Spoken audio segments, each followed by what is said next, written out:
ऐसे दोस्तों की है जिनके पास खास किस्म की ताकत थी। ये कह लें वो आधे इंसान और आधे वेयरवुल्फ भेड़िए में बदल सकते थे। तो कहानी शुरू होती है। हम दो दोस्तों को देखते हैं जो एक बार को चलाया करते थे, पर तभी इनके पास एक अनजान आदमी आता है जिसने अपना चेहरा काले कपड़े से ढका हुआ था और वहाँ पर जो लड़की थी उससे कुछ पहेलियाँ पूछने लगता है। पर जो वहाँ उस लड़की का दोस्त था वो इसको मना करता है। ऐसा करने से वो इनके सामने एक सिल्वर बुलेट गोली रखता है और कहता है कि मैं यहाँ पर एक खास किस्म का बॉक्स लेने आया हूँ। तो एक खास लकड़ी से बना हुआ है और उसके ऊपर एक निशान भी है। उस बॉक्स के अंदर डार्क स्पिरिट, एक काली दुनिया की आत्मा डीमन कैद है। ये सुनकर वहाँ बार में जितने भी लोग थे सभी उस पर हमला कर देते हैं और वेयरवुल्फ भेड़ियों में बदल जाते हैं। और यहाँ बार में जो लड़की थी वो बॉक्स लेकर पीछे के रास्ते से भागने लगती है। वो नहीं चाहती थी कि वो काली दुनिया की बुरी शक्ति जो एक खतरनाक किस्म का डीमन है वो दोबारा से आजाद होकर इस दुनिया में आई। लेकिन यहाँ पर ये अनजान आदमी उस लड़की पर भी गोली चलाने की कोशिश करता है। वो उस लड़की के दोस्त पर भी हमला करता है, उसको भी जख्मी कर देता है। अब वो अनजान आदमी वो बॉक्स लेकर उसमें जो डीमन था उसको आजाद कर देता है, जो एक मक्खी की शक्ल में अब आजाद हो चुका था दुनिया में तबाह बर्बादी फैलाने के लिए। इसके बाद हमें दूसरे शहर का सीन दिखाया जाता है जहाँ पर एक बिल्डिंग पूरी तरह से तबाह बर्बाद हो चुकी थी। उस बिल्डिंग में एक छोटी बच्ची और उसका डॉग फंसे हुए थे। वो डॉग सब पर भौंक रहा था, सबको काटने की कोशिश कर रहा था। तभी वहाँ पर जो पुलिस ऑफिसर था वो एक आदमी को बुलाता है जिसका नाम स्कॉट था। उसका एनिमल शेल्टर था, उसने भी बहुत सारे जानवर रखे हुए थे, इसलिए वो वहाँ पर उस बच्ची और डॉग को बचा लेता है अपनी पावर्स ताकत को इस्तेमाल करते हुए। और यहाँ पर हमें पता चलता है कि स्कॉट भी एक वेयरवुल्फ था, एक भेड़िया, पर वो वहाँ पर उस बच्चे को बचाते हुए बहुत ज्यादा अकेला महसूस कर रहा था। और ये बात वो अपने साथी को भी बताने की कोशिश करता है। पर तभी वहाँ गेट के पास उसको एक लड़की नजर आती है जो बिल्कुल उसकी दोस्त की जैसी थी, जिसकी 15 साल पहले मौत हो चुकी थी। और उसको स्कॉट बहुत पसंद करता था। स्कॉट जब वापस मुड़कर देखता है तो वो लड़की गायब हो गई थी। स्कॉट ये सब कुछ देखकर डर गया था और सोचता है कि ऐसा कैसे हो सकता है, मेरी दोस्त एलिसन 15 साल पहले मर चुकी थी, तो फिर मुझे कौन सी लड़की नजर आ रही है। इसके बाद ही अपने शेल्टर को बंद कर वापस जाने वाला था, तभी पीछे से एलिसन के डैड आते हैं जिन्होंने स्कॉट को डरा दिया था। वो यहाँ पर एलिसन के बारे में ही स्कॉट को बताने आए थे क्योंकि कुछ दिन से उन्हें भी एलिसन नजर आ रही थी। उसके डैड उससे पूछते हैं क्या तुम्हें भी ऐसा लगता है कि एलिसन जिंदा है। स्कॉट ये सब सुन तो रहा था पर उसको ऐसा नहीं लगता था कि 15 साल बाद दोबारा से एलिसन जिंदा हो सकती है, क्योंकि स्कॉट के हाथों में ही एलिसन की जान गई थी। पर एलिसन के डैड को न जाने क्यों लगता था कि उनकी बेटी अभी भी जिंदा है और उनके सपनों में आती है, जो बार बार बार्डो बार्डो नाम पुकार रही थी। बार्डो का मतलब था एक ऐसी स्टेज जो जिंदगी और मौत के दरमियान की हो, मतलब कि उनकी बेटी एक ऐसी जगह फंस गई है जहाँ से अब वो वापस आना चाहती है और एक रिचुअल, एक जादू से वो उसको वापस लाने की कोशिश कर सकते हैं। यहाँ पर कोई भी इस काम को करना तो नहीं चाहता था, पर हाँ वो कहते हैं कि हम कोशिश कर सकते हैं। अब ये सब फैसला करते हैं कि ये उस जगह पर जाएंगे जहाँ पर एलिसन की मौत हुई थी। स्कॉट अब बाकी के दोस्तों को भी बुलाने वाला था ताकि ये सबकी मदद ले सके एलिसन को वापस से जिंदा करने के लिए। इसके बाद हमें स्कॉट की एक और दोस्त दिखाई जाती है जिसका नाम लीडिया था। वो भी अपने ख्यालों में एलिसन को देख रही थी। उसको भी ऐसा लग रहा था कि कहीं न कहीं एलिसन उस तक पहुंचना चाहती है। जैसे कि हमें पता है ये सभी दोस्त वेयरवुल्फ हैं। लीडिया के पास एक खास किस्म की ताकत थी, वो अपने ख्यालों में जो भी देखती थी वो सच हो जाता था। उसके पास एक खास किस्म की स्क्रीमिंग पावर थी, वो चीख सकती थी। वो भी दोबारा से स्कॉट के पास जाना चाहती थी। उसको भी ऐसा लग रहा था कि एलिसन जिंदा है। इसके बाद कहानी में हम एक लड़के को देखते हैं जो जीप्स को चुराकर टाउन में चलाया करता था, जिसके डैड एक इन्वेस्टिगेशन ऑफिसर थे जिसका नाम डेरिक था और ये भी स्कॉट का दोस्त ही था। उसका बेटा हमेशा इसे तंग करता रहता था। अब इस बात के बारे में ऑफिसर डेरिक को नहीं बताता क्योंकि वो जानता था कि उसका बेटा उसे जानबूझकर तंग करता है। जंगल में एक जगह पर आग लग गई थी। वो आग किसी तेल और पेट्रोल की वजह से नहीं लगी थी और इसी बात के बारे में पुलिस डैडी की मदद ले रहे थे। पर डैडी को ये बात पता थी कि जंगल में आग उसके बेटे ने लगाई है और इस बात के बारे में वो अब पुलिस की मदद करता है इस केस में भी और अपने बेटे को सबक सिखाने के लिए भी। इसके बाद हमें आगे दिखाया जाता है डेरिक अब अपने बेटे के पास पहुंच गया था और उसकी जीप को अपने हाथों से पंचर कर देता है अपने बड़े बड़े नाखूनों से। और यहाँ पर डेरिक भी एक वेयरवुल्फ था। डेरिक घर लाकर अपने बेटे को बहुत डांटता है और उसे कहता है कि तुम्हें ऐसी हरकतें नहीं करनी चाहिए। यहाँ पर जो डेरिक का बेटा था वो अपने आप को अलग ही महसूस करता था, क्योंकि उसके अंदर ऐसी ताकत नहीं थी कि वो वेयरवुल्फ में बदल सके। इसलिए वो ये समझता था कि वो अपनी फैमिली से बिल्कुल अलग है और यही सोचकर गुस्से में अपने कमरे में चला जाता है। डेरिक के दिमाग में कहीं न कहीं ये सोच थी उसका बेटा भी शायद कभी वेयरवुल्फ बन सके। डेरिक जब दोबारा से अपने बेटे के कमरे में जाता है तो देखता है उसका बेटा कमरे में नहीं था, वो दोबारा से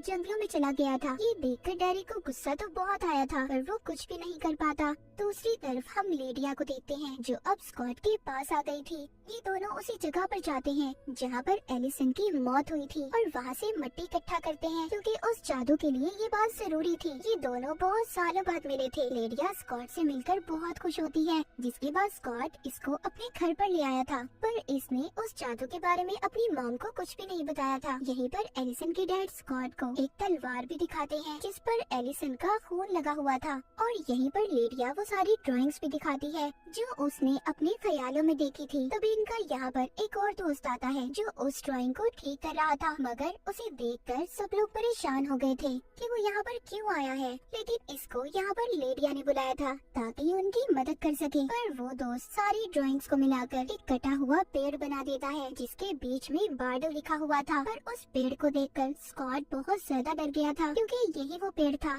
जिससे सारी परेशानियाँ शुरू हुई थी। अब फिर से इन्होंने इस पेड़ को जंगल में ढूंढना था। स्कॉट और लेडिया इस पेड़ को ढूंढने के लिए निकल पड़ते हैं और वो अपनी एक और दोस्त को बुला लेते हैं जो अक्सर अपना ज्यादा वक्त जंगलों में गुजारा करती थी। लेडिया की ये दोस्त भी एक वेयरवुल्फ थी। वो पहले जो भेड़िया बनी हुई थी फिर इंसान में बदलकर जब लेडिया की कॉल सुनती है जिसके बाद वो जंगल में चली गई थी उनकी मदद करने के लिए। लेडिया अपनी दोस्त से मिलकर बहुत खुश थी, जिसके बाद वो जंगल में उस पेड़ को ढूंढने लगते हैं। सभी यही चाहते थे कि एलिसन वापस से दोबारा जिंदा हो जाए। जब ये यहाँ पर उस कटे हुए पेड़ को ढूंढ रहे थे तभी स्कॉट को यहाँ पर महसूस होता है कि शायद उनका कोई पीछा कर रहा है, और जब स्कॉट देखता है तो यहाँ पर डेरिक का बेटा था जो अब तक इनका पीछा कर रहा था। डेरिक के बेटे के बारे में लेडिया की दोस्त जानती थी। वो बताती है कि ये अक्सर यहाँ पर जंगलों में घूमता रहता है और इसको जंगल का एक एक रास्ता मालूम है और इसी को उस कटे हुए पेड़ के बारे में भी पता होगा। ये हमारी मदद कर सकता है। अब डेरिक के बेटे की मदद लेकर ये उस कटे हुए पेड़ को ढूंढने लगते हैं। वो कटा हुआ पेड़ मिल चुका था कि अब सभी दोस्त मिलकर उस पर जादू करने वाले थे। जो उनके पास मिट्टी थी और वो तलवार, पर यहाँ पर वो डेरिक के बेटे को जाने का कहते हैं क्योंकि वो इस जादू में उसे शामिल नहीं करना चाहते थे, और जाते हुए उसे ये भी कहते हैं कि ये बात तुम अपने डैड को बिल्कुल भी नहीं बताओगे। यहाँ पर जैसे ही ये लोग अपना जादू शुरू करते हैं वो तलवार हवा में उड़कर उस पेड़ के अंदर चली जाती है और वहाँ पर बहुत तेज हवाएं चलने लगी थी, मगर कुछ देर के बाद सब कुछ थम सा जाता है, जिसके बाद ये लोग समझ रहे थे कि कुछ भी नहीं हुआ और ये जादू उनसे नहीं होगा। वो सब के सब यहाँ से जाने वाले थे। स्कॉट जाते हुए थोड़ा सा उदास था क्योंकि वो एलिसन को दोबारा से हासिल करना चाहता था। अब जैसे ही वो जा रहा था तभी वो कटे हुए पेड़ पर अजीब सी रोशनी चमकने लगती है। उस पेड़ के बीचों बीच एलिसन लेटी हुई थी जो बेहोशी की हालत में थी। सब उसको अब हॉस्पिटल लेकर जा रहे थे। सब काफी ज्यादा हैरान थे कि एलिसन 15 साल बाद दोबारा से कैसे दुनिया में आ सकती है। उसको लेकर जाता है तो वहाँ पर उसकी मॉम देखकर कहती है कि ये तो बिल्कुल एलिसन जैसी लड़की है। उसकी मॉम कहती है कि ऐसा कैसे हो सकता है, एलिसन तो मर चुकी थी। पर स्कॉट की मॉम को जादू रिचुअल के बारे में कुछ भी नहीं पता था, लेकिन स्कॉट तो सिर्फ कोशिश कर रहा था एलिसन को वापस से लाने के लिए।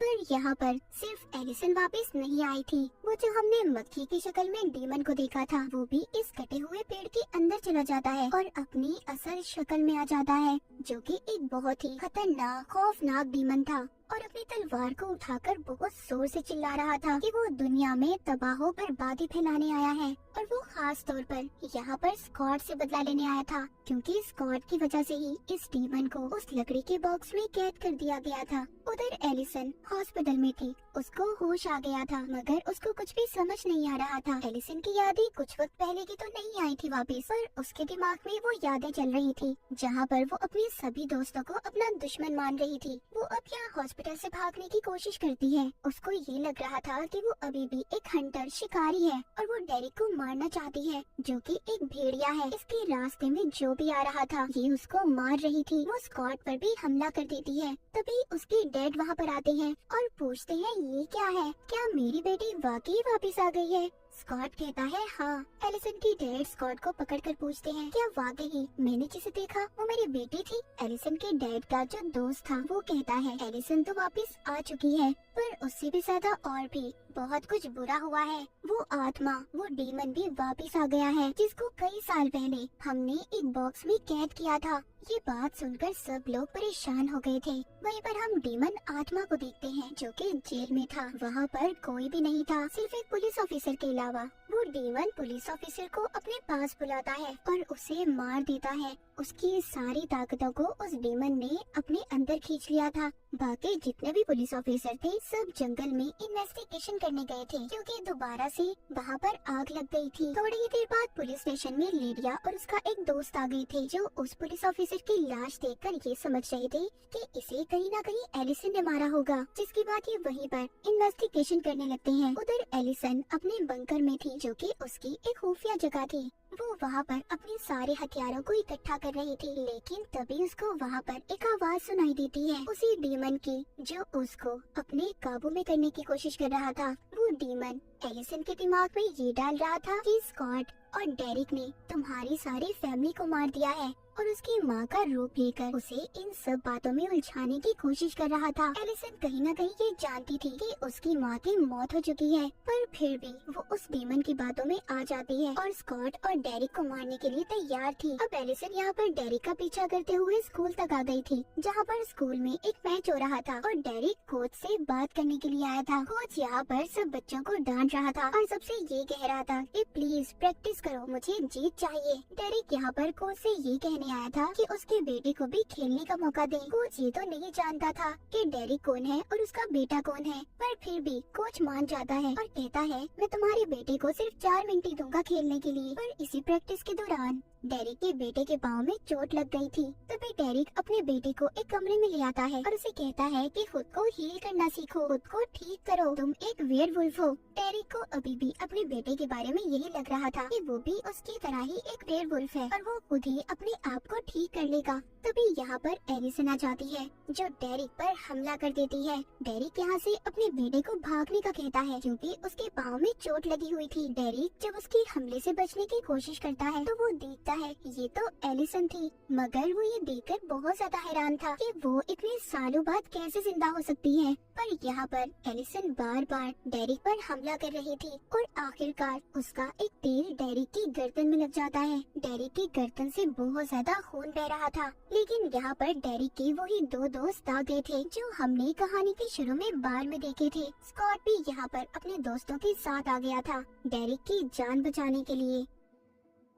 जब ये सब उसकी जान बचा रहे थे तो वो सबसे सिर्फ एक ही बात कह रहा था कि प्लीज मेरे बेटे की जान बचाओ, क्योंकि वो जानता था कि एलिसन उसके पीछे ही गई होगी। स्कॉट यहाँ पर सबको बताता है कि वो डीमन तो वापस आ गया है, पर उसके पास अब एक शैतानी फौज है, वो उनसे हम सब पर हमला करवाना चाहता है। स्कॉट सिर्फ अब अपने दोस्तों की जान बचाना चाहता था। ये अब यहाँ से डेरिक को अपने घर ले जाता है। स्कॉट की मॉम डेरिक का खून साफ करती है और कहती है कि इसका तो बहुत सारा खून बह गया है, ये वेयरवुल्फ होने के बावजूद भी मर सकता है। और तभी ये सब फैसला करते हैं कि हमें आग की मदद लेकर डेरिक के जख्म को ठीक करना होगा। तभी इनमें से एक दोस्त आग की मदद से डेरिक के जख्म को ठीक करने की कोशिश करता है, जिसे देखकर वहाँ पर सभी लोगों को दुख हो रहा था। यहाँ पर सब लोग बहुत ज्यादा परेशान थे। उनको ये लग रहा था कि एलिसन डेरिक के बाद अब उसके बेटे के पीछे जाएगी। यहाँ पर एक दोस्त कहता है कि मैं खुद डेरिक के बेटे के पीछे जाऊंगा और बाकी लोग लिडिया से राब्ता करने की कोशिश करो। यहाँ पर सब एलिसन के डैड को यही कह रहे थे कि उनकी बेटी अब एक हंटर, एक शिकारी बन चुकी है, पर उसके डैड सबसे यही कहते हैं कि अगर मेरी बेटी गलत हुई तो मैं खुद उसके खिलाफ जाऊंगा। और मुझे भी यही लग रहा है कि वो हमारा सिर्फ एक इल्यूजन है, एक भ्रम है, एलिसन जिंदा नहीं है। पर स्कॉट यहाँ पर अपनी मॉम से ये कहकर जाता है कि एलिसन अगर असल है, जिंदा है, तो मैं उसे दोबारा अपनी जिंदगी में लाऊंगा। और ये कहकर अपनी मॉम को चला जाता है। वहीं पर एलिसन के डैड को वही आदमी बताता है जिसने डेरिक के जख्म को ठीक किया था कि मुझे लगता है कि कहीं ना कहीं ये उस डीमन की चाल भी हो सकती है जो एलिसन की शक्ल में किसी ताकत को हमारे बीच में भेजकर हम सबको मारना चाहता है। और शायद वो आपकी असल बेटी नहीं है, क्योंकि वो 15 साल के एक लड़के को मारने के पीछे पड़ी है। ये सब बातें सुनकर एलिसन के डैड कहते हैं कि अगर मेरी बेटी असल नहीं है तो मैं खुद उसके खिलाफ जाऊंगा और मैं किसी बच्चे को ऐसे मरने नहीं दे सकता। उधर जंगल में दिखाया जाता है जहाँ पर पुलिस ऑफिसर्स इन्वेस्टिगेशन कर रहे थे, वहीं पर उस डीमन की शैतानी फौज हमला कर देती है और सबको वहाँ से एक एक करके गायब कर रहे थे। तभी वहाँ पर जो इन सब के बीच में एक ऑफिसर था, वो भी एक वेयरवुल्फ था। उसके पास भी आग की ताकत थी। वो वहाँ पर सबको अपने दोस्तों को बचाने की कोशिश कर रहा था। उधर एलिसन डेरिक के बेटे के पीछे थी, जो अब अपनी गाड़ियों की दुकान में आ गया था। तभी वहाँ पर दो गाड़ियों में बहुत ही बड़ा धमाका होता है और ये सब एलिसन ही कर रही थी डेरिक के बेटे को मारने के लिए। यहाँ पर डेरिक का बेटा अपने आप को बचाने की भी कोशिश कर रहा था, पर वो बेचारा नाकाम रहता है। लेकिन तब तक वहाँ पर स्कॉट आ जाता है, जो अब खुद एलिसन के हाथों से मरना चाहता था। वो तैयार था। वो खास किस्म का तीर खाने के लिए, भेड़ियों को मारने के लिए इस्तेमाल होता है। वो वहाँ पर साथ साथ डेरिक के बेटे को भी बचा रहा था और एलिसन को भी समझाने की कोशिश करता है कि देखो, तुम जो कर रही हो गलत है, ये तुम कोई शिकारी नहीं हो। इन सब में डेरिक के बेटे को काफी चोट लगी थी। स्कॉट यहाँ पर उसे कहता है, तुम खुद को हील करो, तुम ठीक कर सकते हो खुद को, तुम एक वेयरवुल्फ हो। स्कॉट यहाँ पर उसे अपनी ताकत दिखाते हुए उसके अंदर का भेड़िया जगा रहा था। स्कॉट डेरिक के बेटे को अपने साथ लेकर उसकी जान बचाकर जंगल की तरफ भाग रहा था, ताकि वो एलिसन के हाथों से बच पाए। एलिसन बिल्कुल पागल हो चुकी थी। वो हर हथियार का इस्तेमाल कर डेरिक के बेटे और स्कॉट को मारना चाहती थी। स्कॉट यहाँ पर ये फैसला करता है। वो डेरिक के बेटे को कहता है कि मैं यहाँ पर एलिसन का ध्यान भटकाने की कोशिश करूँगा और इसी दौरान तुम यहाँ से भाग जाना। अब डेरिक का बेटा तो यहाँ से भाग गया था। रास्ते में उसको एक ऑफिसर भी मिल जाता है, जो उसकी जान बचाकर उसे घर छोड़ने के लिए तैयार था। उधर जंगल में स्कॉट बार बार एलिसन को समझाने की कोशिश कर रहा था कि मैं तुमसे बहुत प्यार करता हूँ और तुम और मैं कोई दुश्मन नहीं है, मैं कोई बुरा इंसान नहीं हूँ, मैंने तुम्हारी फैमिली को नहीं मारा, जिसको सोचकर तुम मुझे मारना चाहती हो। स्कॉट को जो तीर लगा था उससे वो बहुत ज्यादा कमजोर हो रहा था और शायद कुछ देर बाद उसकी मौत भी हो सकती थी। वहीं पर रास्ते में स्कॉट के दोस्त जो उसको बचाने आ रहे थे, उन पर वो शैतानी फौज हमला कर देती है। अब एक एक कर स्कॉट के सभी दोस्त गायब हो रहे थे। यहाँ पर सिर्फ स्कॉट की एक दोस्त बच पाई थी। उधर स्कॉट जंगल में बहुत बुरी हालत में था। सुबह भी हो चुकी थी। एलिसन ने अभी भी हार नहीं मानी थी। वो स्कॉट पर लगातार हमले कर रही थी। स्कॉट खुद को जानबूझकर चाकू मरवा देता है और कहता है, देखो अब तो मैं मरने वाला हूँ, अब तो मेरी बात सुन लो। वो अब भी एलिसन को समझाने की कोशिश कर रहा था। कहता है, देखो मेरी बात को समझो, ना तुमने किसी को मारा है और ना मैंने किसी को मारा है। वो उसको याद करवाता है, हमारा तो ये मिशन था कि हम उन लोगों के लिए लड़ेंगे जो खुद से नहीं लड़ सकते।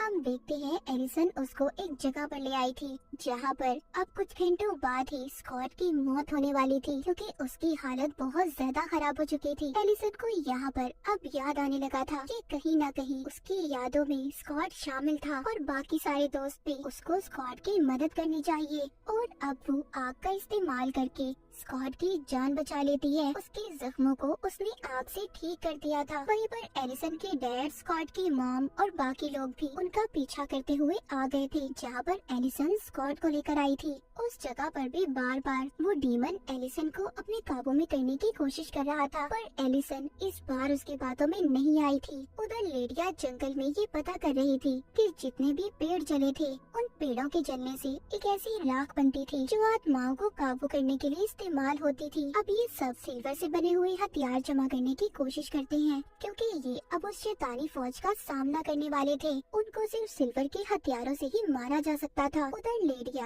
अब एक ग्राउंड में जाती है, जहाँ पर मैच चल रहा था, और वो देखती है उसकी चारों तरफ काले रंग की राख बिछाई हुई थी, क्योंकि ये कोई बैरियर नहीं था, ये तो दूसरी दुनिया में जाने का रास्ता था। इस बारे में लेडिया को भी कुछ खास पता नहीं था, मगर फिर भी वो उस लाइन को मिटा नहीं पा रही थी। तभी वहाँ पर एक अनजान आदमी आता है, और ये वही था जो हमने कहानी के शुरू में देखा था, जिसने अपना चेहरा ढका हुआ था। ये यहाँ पर अब अपना चेहरा दिखाता है और हमें पता चलता है कि ये तो इनके स्कूल का कोई टीचर था, और जिसको मारने की कोशिश उस डीमन ने भी की थी, मगर ये जिंदा रह गया। वो आदमी लेडिया के दोस्त पर गोली चलाता है और लेडिया से कहता है कि जितना तुम चिल्ला सकती हो चिल्लाओ। उसको यहाँ पर दूसरी दुनिया दिखाता है, जहाँ पर उसके सभी दोस्त कैद थे, और बताता है, कहता है, देखो ये जो मैच चल रहा है ये कोई आम मैच नहीं है, ये मैच एक इल्यूजन है और यहाँ पर तुम्हारे सारे दोस्त फंसे हुए हैं। वो लिडिया को ये सब दिखा रहा था जो कि उस डीमन की दुनिया है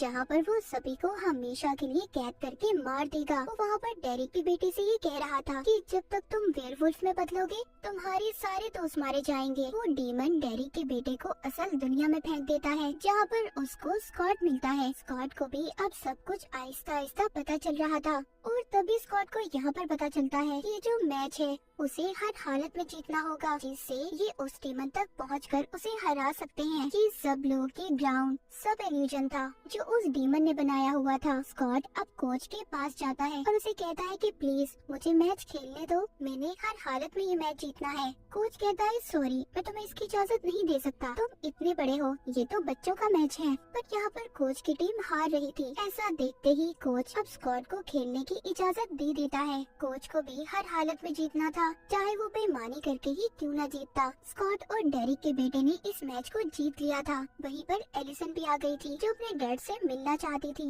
लेकिन यहाँ पर उसका एक दोस्त उसका गला पकड़ लेता है। उसको अभी भी लग रहा था कि एलिसन कोई असल नहीं है, एक भरम है जो उस डीमन ने पैदा किया है। मगर एलिसन के डैड उसको ऐसा करने से रोक रहे थे। वो उसकी तरफ एक चाकू फेंकते हैं। वो चाकू एक खास किस्म का था जिससे भेड़ियों को कंट्रोल किया जाता था। अब एलिसन अपने डैड के पास आती है, वो अपने डैड के गले लगती है। उसके डैड ये समझ गए थे कि एलिसन उनकी असल बेटी है।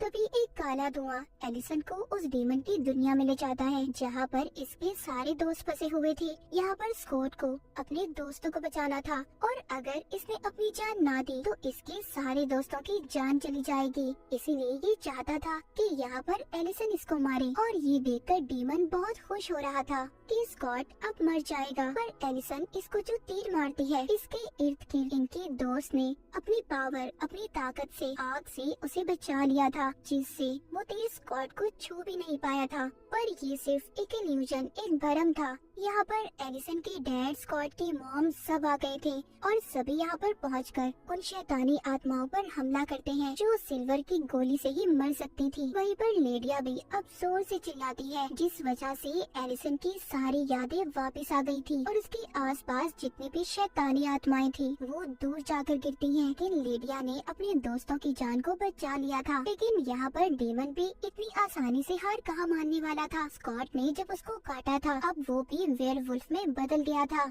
यहाँ पर डेरिक और उसका बेटा उस डीमन को पकड़ लेते हैं। स्कॉट भी इसमें उनकी मदद कर रहा था। ये इस डीमन को उसी कटे हुए पेड़ पर लाकर उसे जलाने की कोशिश करते हैं जिससे वो कभी वापस दोबारा से न आ सके। अगर यहाँ पर डेरिक को ये लग रहा था कि इस डीमन को आसानी से मारा नहीं जा सकता, इसीलिए वो यहाँ पर ये सोचता है कि स्कॉट एक अल्फा है और वो यहाँ पर सब अपने दोस्तों को बचा सकता है। इसीलिए डेरिक ये फैसला करता है कि वो इस डीमन के साथ जलकर अपनी जान दे देगा और वो जाते हुए स्कॉट से ये भी कहता है कि मेरा बेटा अब एक वेयरवुल्फ बन गया है, तुम्हें इसका ख्याल रखना होगा। स्कॉट को दूर फेंकता है और खुद उस डीमन के साथ जलने लगता है। डेरिक ने अपने दोस्तों को बचाने की खातिर उस डीमन के साथ जलकर अपनी जान दे दी थी। उसका बेटा अभी भी इसी सदमे में था कि उसके डैड उसकी आंखों के सामने जिंदा जलकर मर गए। आखिर में हमें दिखाया जाता है कि सब लोग डेरिक के घर पर जमा थे जो डेरिक को याद कर रहे थे। स्कॉट सबसे कह रहा था कि डेरिक उसके भाइयों की तरह था